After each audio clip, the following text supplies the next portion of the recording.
I thought I knew what betrayal felt like until I heard my wife's laugh through the hotel wall at 2:47 a.m. My name is Earl, and for the past 8 years, I've been the senior strategy consultant at Morrison and Associates, one of the most respected consulting firms on the East Coast. I built my reputation on reading people, predicting market behaviors, and solving problems that others couldn't even identify. My wife Jennifer works in marketing for a tech startup, and my boss, Arnold Morrison, has been my mentor since I started at the firm.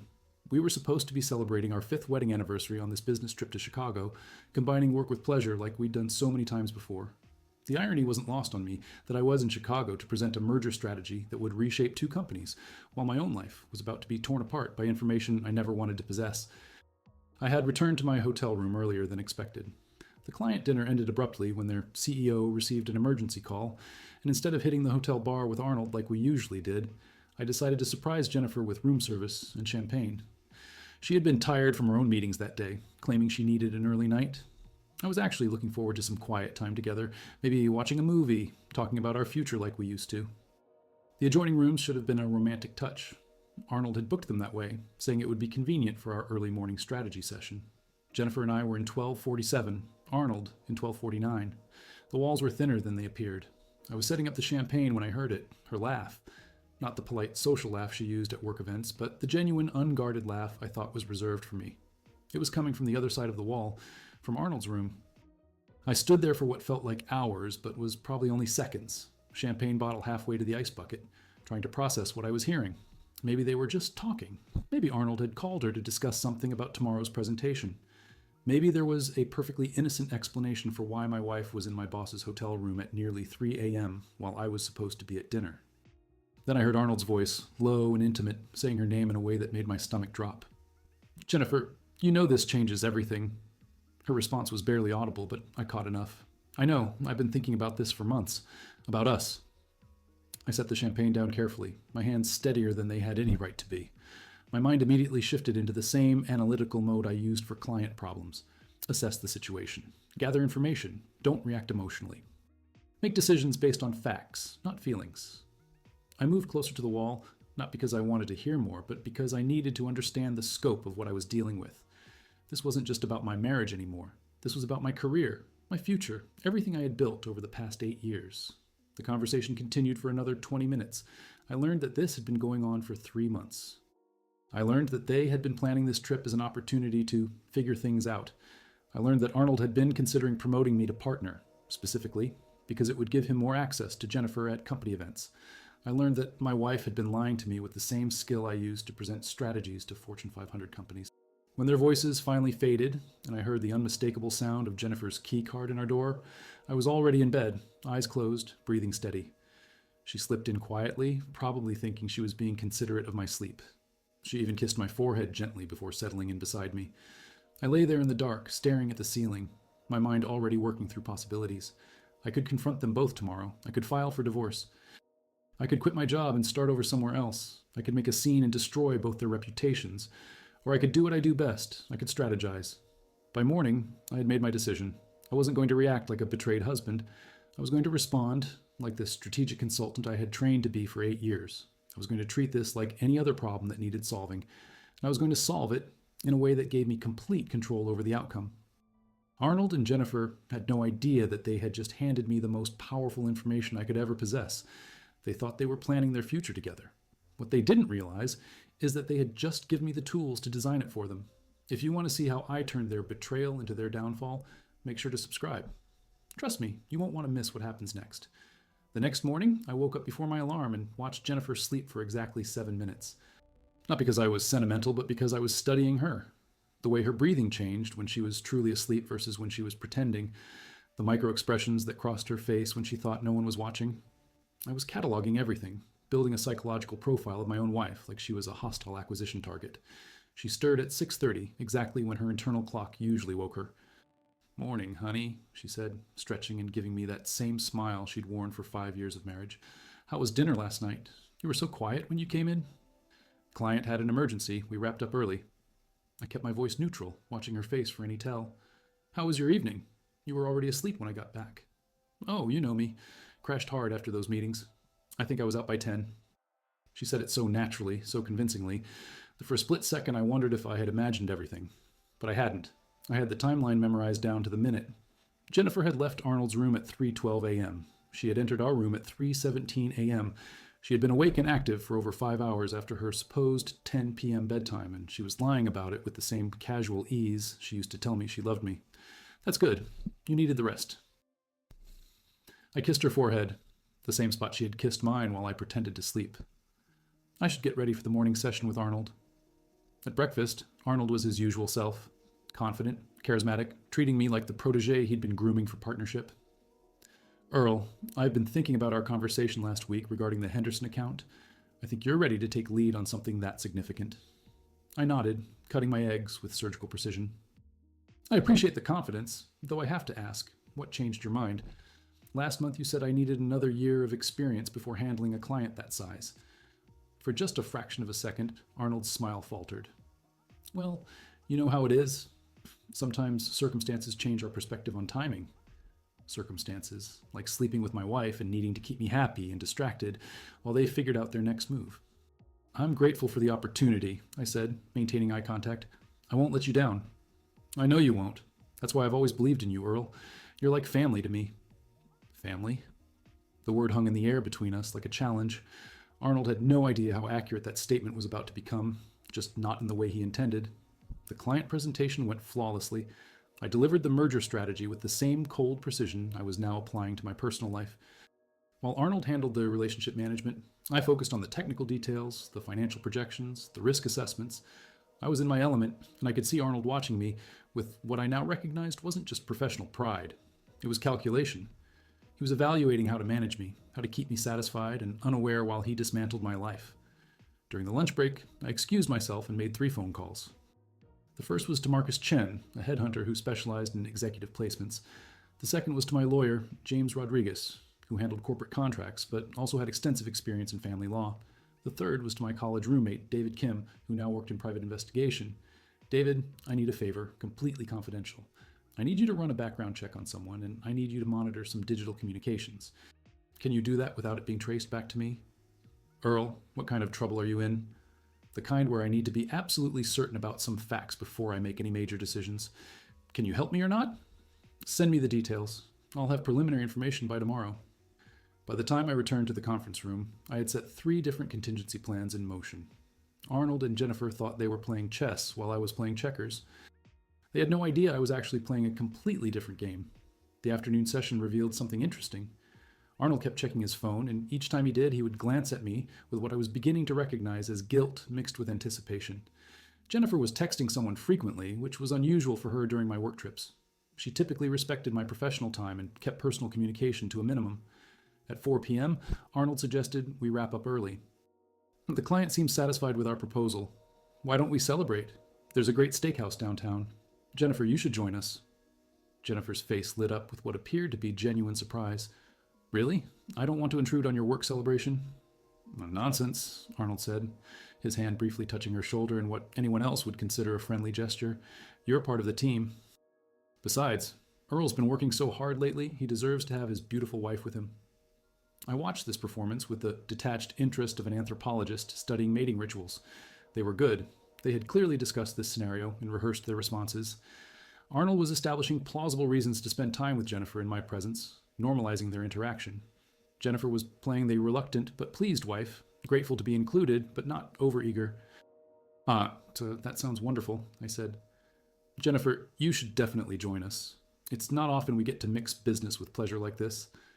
The irony of that statement wasn't lost on any of us, though only I was fully aware of it. Dinner was a masterclass in deception. Arnold and Jennifer maintained perfect professional distance while I cataloged every micro-interaction. The way Arnold's eyes lingered on Jennifer when he thought I wasn't looking.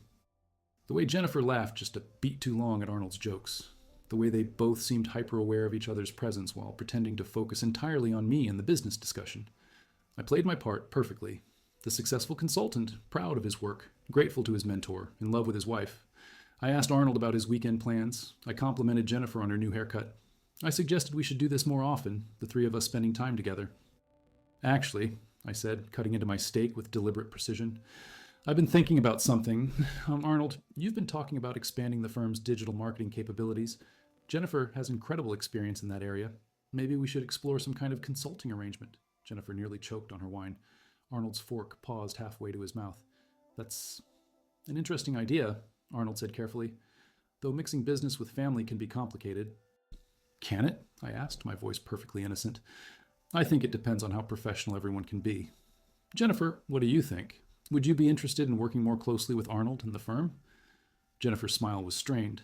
I'd have to think about it. My current position is pretty demanding. Of course, no pressure. I just thought it might be nice to work together more often. The three of us make a good team. The rest of dinner passed in careful conversation, but I had accomplished what I needed to. I had planted the seed of an idea that would force them to interact professionally under my observation while they tried to navigate their personal relationship. I had created a scenario where they would have to choose between their affair and their careers. They didn't even realize it yet. As we walked back to the hotel, Arnold suggested a nightcap in the lobby bar. Jennifer begged off, claiming exhaustion, but encouraged Arnold and me to go ahead. You two should celebrate properly. I'll just head up and get some rest. I watched her walk toward the elevators, then turned to Arnold. Actually, I'm pretty tired too. Rain check on that drink? Arnold looked disappointed, but nodded. Of course. Big day tomorrow. I took the elevator up with Jennifer, kissed her goodnight at our door, and went inside. Then I waited exactly 15 minutes before stepping back into the hallway. Arnold's door was slightly ajar, and I could hear voices inside. Jennifer's voice. I didn't need to listen to know what they were discussing. They were trying to figure out what my dinner suggestion meant, whether I suspected something, how to handle the new dynamic I had introduced. What they didn't know was that I had just made my first move in a game they didn't even know they were playing. And tomorrow, I was going to change the rules entirely. Let me know in the comments if you think they're starting to suspect something, because what I did next completely shifted the power dynamic. 3 weeks after Chicago, I walked into Arnold's office with a proposal that would destroy both their lives, and they were going to thank me for it. David Kim had delivered exactly what I needed. Jennifer and Arnold had been communicating through a private messaging app, thinking they were being clever. Their digital trail painted a clear picture. They were planning to wait until after Arnold announced my partnership before making their relationship public. Arnold would divorce his wife of 15 years, Jennifer would leave me, and they would start their new life together with Arnold's money and my promotion securing their future. They had underestimated one crucial factor. I wasn't just a strategy consultant. I was the best strategy consultant Arnold had ever trained, and I had learned from the master himself. Arnold, I have an idea that could revolutionize how we approach client retention, I said, placing a carefully prepared presentation on his desk. I've been thinking about our conversation in Chicago, about expanding digital marketing capabilities. Arnold leaned back in his chair, the same chair where he'd probably planned his affair with my wife. I'm listening. What if we created a new position? Director of Digital Strategy and Client Engagement. Someone who could bridge the gap between traditional consulting and modern marketing approaches. It would be a senior role, reporting directly to partners, with significant autonomy and a substantial salary. I watched Arnold's eyes light up. He was seeing the same opportunity I wanted him to see. A perfect position for Jennifer. A way to bring her into the firm officially, under the guise of business expansion. That's actually brilliant, Earl. Do you have someone in mind for this role? I have a few candidates, but I think we should make this a competitive process. Really find the best person for the job. I paused, letting the idea settle.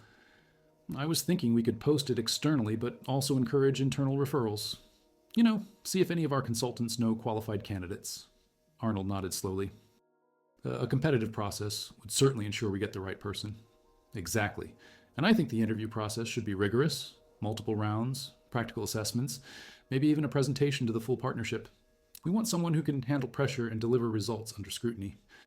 What Arnold didn't realize was that I was designing a gladiatorial arena where Jennifer would have to compete against genuinely qualified candidates, including one very specific person I had already identified through Marcus Chen.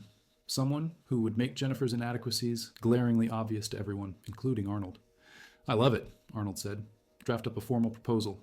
Include budget projections, role responsibilities, reporting structure. If the partners approve it, we could have this position filled within 6 weeks. I'll have it ready by Friday. That evening, I presented the idea to Jennifer over dinner at our favorite restaurant. The same restaurant where Arnold had taken her for lunch 2 days earlier, according to David's surveillance report. A new position at Arnold's firm? Jennifer set down her wine glass, trying to look surprised. That sounds interesting. I thought you might think so. It's exactly the kind of role that would utilize your skills. Digital marketing, client engagement, strategic planning. The salary would be substantial. 6 figures plus bonuses. Jennifer's eyes widened. This was more money than she'd ever made. Do you think I'd be qualified? I think you'd be perfect for it, but it would be a competitive process. Arnold wants to make sure we hire the absolute best candidate. I cut my salmon with surgical precision. You'd have to interview like anyone else. No special treatment just because you're my wife. Of course not. I wouldn't want it any other way. The lie came so easily to her. She absolutely would want special treatment. She was probably already planning how Arnold would ensure she got the job. There's just one thing, I continued. The role would require working very closely with Arnold. Long hours, travel, high-pressure situations. I want to make sure you're comfortable with that dynamic, given that he's my boss. Jennifer's smile was perfectly calibrated. I'm sure I could maintain appropriate professional boundaries. Professional boundaries? With the man she'd been sleeping with for 3 months. Good. I'll let Arnold know you're interested in applying. Over the next 2 weeks, I orchestrated the most elaborate professional assassination in corporate history. I worked with Marcus to identify Dr. Sarah Chen, a digital marketing strategist with an MBA from Wharton and 5 years of experience at McKinsey. She was everything Jennifer wasn't: credentialed, experienced, and genuinely brilliant. More importantly, she was looking for exactly this type of opportunity. I also planted specific requirements in the job description that would expose Jennifer's weaknesses: advanced analytics experience, proven track record with Fortune 500 clients, fluency in data visualization tools. Jennifer had none of these qualifications, but she was so confident in her inside track that she applied anyway. The first round of interviews was conducted by HR and 2 junior partners.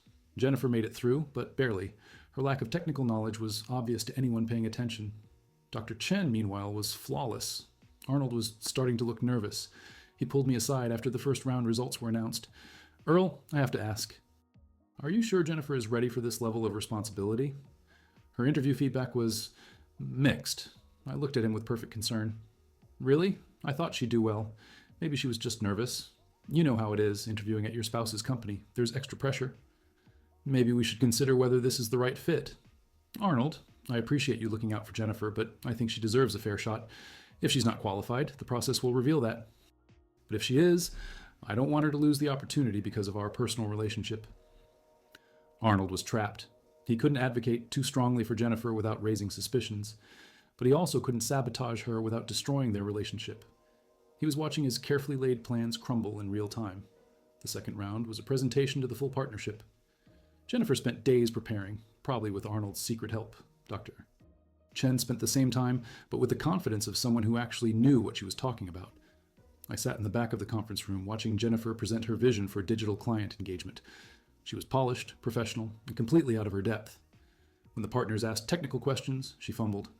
When they pressed for specific examples, she gave vague generalities. When they asked about her experience with enterprise-level analytics, she essentially admitted she had none. Dr. Chen's presentation was a masterclass. She didn't just answer their questions, she anticipated them. She presented case studies, demonstrated tools, and outlined a strategic vision that had the partners taking notes. After both presentations, Arnold looked like he was attending his own funeral. The partners deliberated for exactly 18 minutes. Dr. Chen was offered the position unanimously. Jennifer was devastated. Arnold was furious but couldn't show it, and I was perfectly sympathetic to both of them. I'm so sorry, honey, I told Jennifer that night. I really thought you had a chance. Maybe it's for the best, though. Working together might have been complicated. I just don't understand how I didn't get it. I felt like the presentation went well. Sometimes these things just don't work out. But hey, at least now you don't have to worry about the awkwardness of working for Arnold.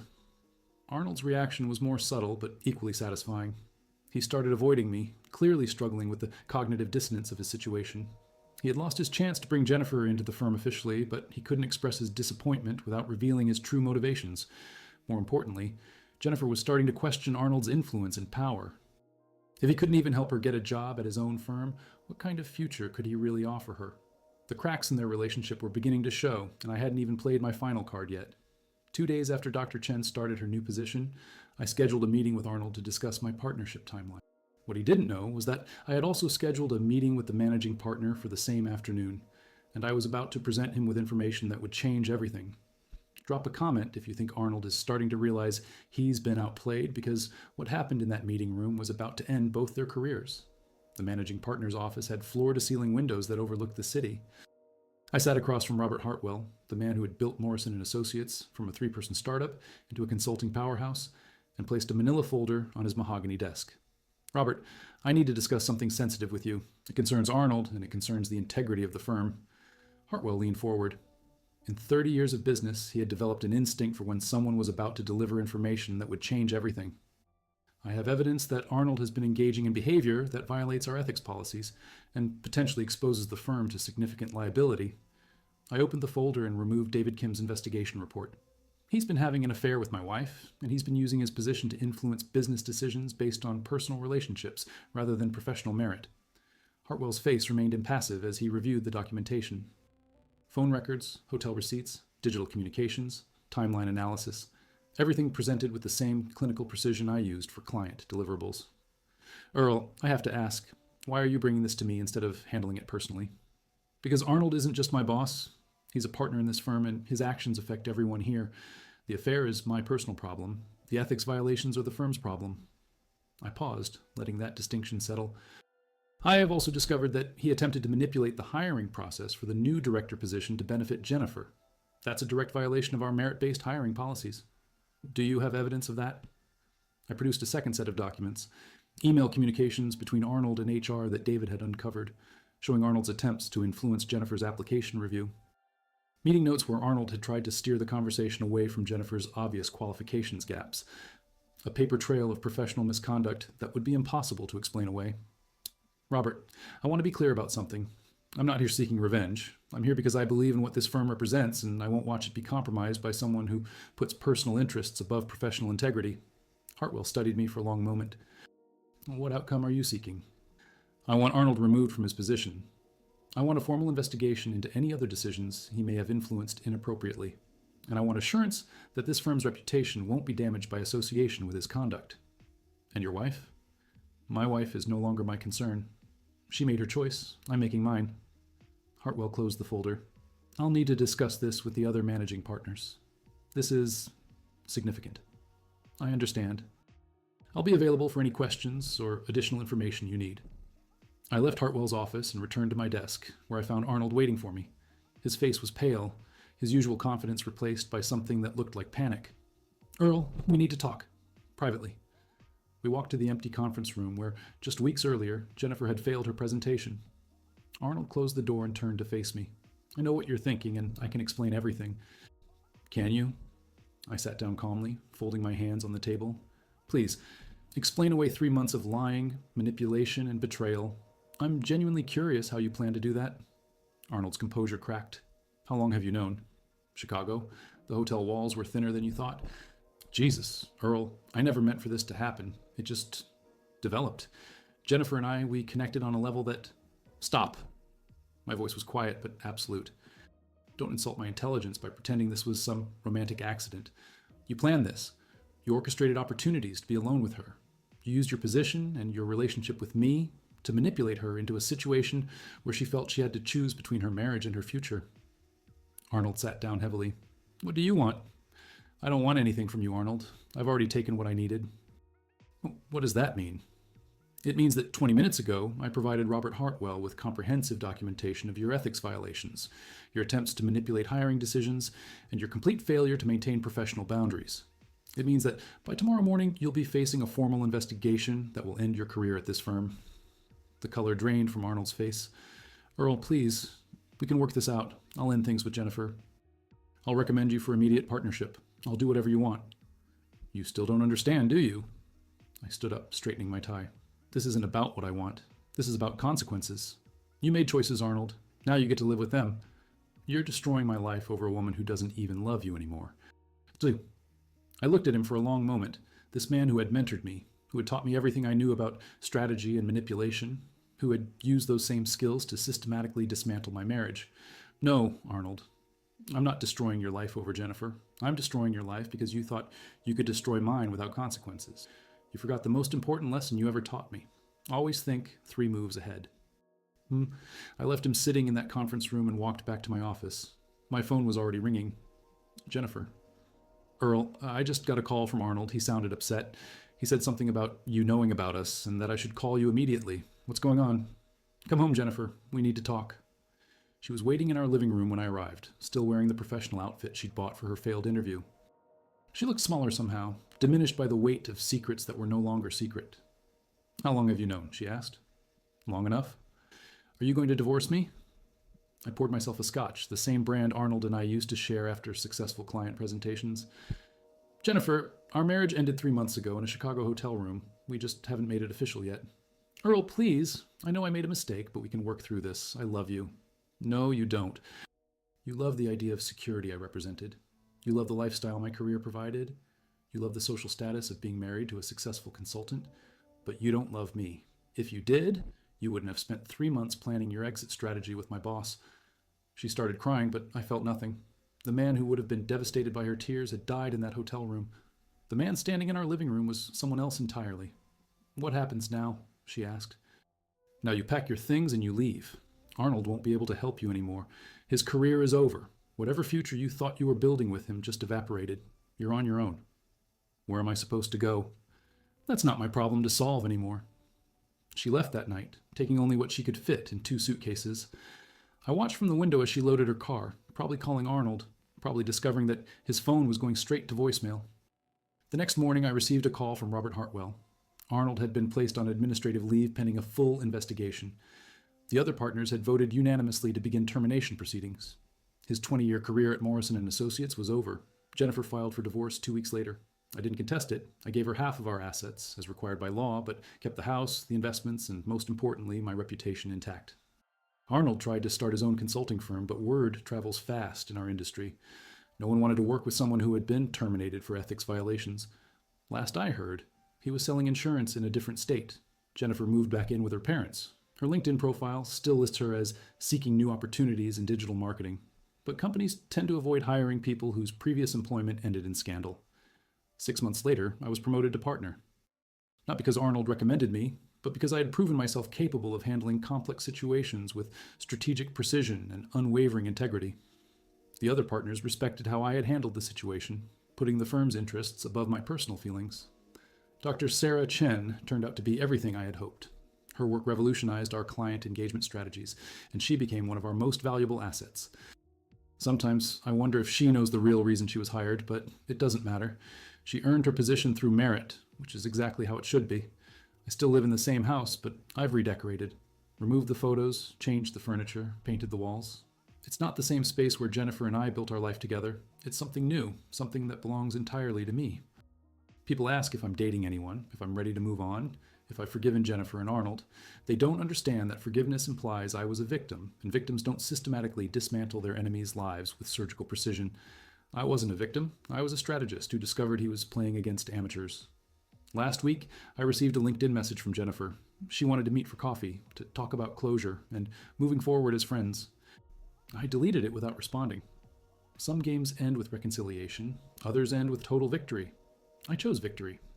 And I sleep perfectly well at night, knowing that sometimes the best revenge isn't getting mad.